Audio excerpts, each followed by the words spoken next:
London के Eiffel tower से 8,383 kilometre दूर मुझे जाना था इंडिया के गोरखपुर जिले के बढ़लगंज में। सुबह के 6 बज चुके थे और कसूरी मेथी की पहली खेप पहुंच चुकी थी। बस मुझे पता ये लगाना था कि ये जा कहाँ रही है। कुछ दिन से मेरे सीक्रेट एजेंट मुझसे सीधी मुंह बात नहीं कर रहे थे। मैंने पूछा क्या बात है, क्यों नहीं बात कर रहे? उन्होंने कहा कि आप हमारे लिए कुछ करते ही नहीं है। मैंने कहा क्या करना है बताओ। उन्होंने कहा बस इतना कर दीजिए कि हम जहां भी मूत्र विसर्जन करना चाहें वहां कर लें। साला जैसे ही एक टांग उठाते हैं पीछे से कोई आके हमें भगा देता है। अपने एजेंट्स को समझाने के बाद मैं निकल पड़ा था बढ़लगंज के लिए, जहां सैकड़ों लोग मेरा वेट कर रहे थे मेरे स्वागत के लिए। लेकिन मैंने जानबूझकर लेट किया, क्योंकि जो समय से पहुंच जाए वो वीआईपी ही था। मैं पूरे 1 घंटे लेट बढ़लगंज पहुंच चुका था, जहां पर मेरा भव्य तरीके से स्वागत किया गया।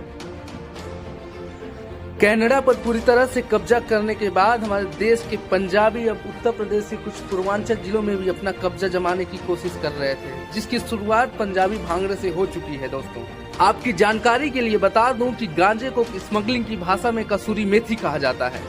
मैं अपने चौराहे पे छोटे मोटे स्मगलिंग के केस देख रहा था, लेकिन यहाँ तो ट्रक में भर भर के कसूरी मेथी की सप्लाई की जा रही थी। तभी मैं पहुंच गया हीरा मंडी में, जहाँ हीरे को तराशने की कोशिश की जा रही थी। आज मुझे पता चला कि हीरा इतना महंगा क्यों होता है, क्योंकि हीरे को तराशने में इस तरह की मेहनत करनी पड़ती है। तभी मैं पहुंच गया एक टट्टू की दुकान पे, जहां मुझे टट्टू बनवाने की जिज्ञासा प्रकट हुई। लेकिन इसके दाम सुनकर मेरे होश उड़ गए। ये जमीन से भी महंगी बिक रही है। जमीन तो आपको स्क्वायर फीट के हिसाब से मिलती है, यहाँ टट्टू इंच के हिसाब से बिक रहे हैं।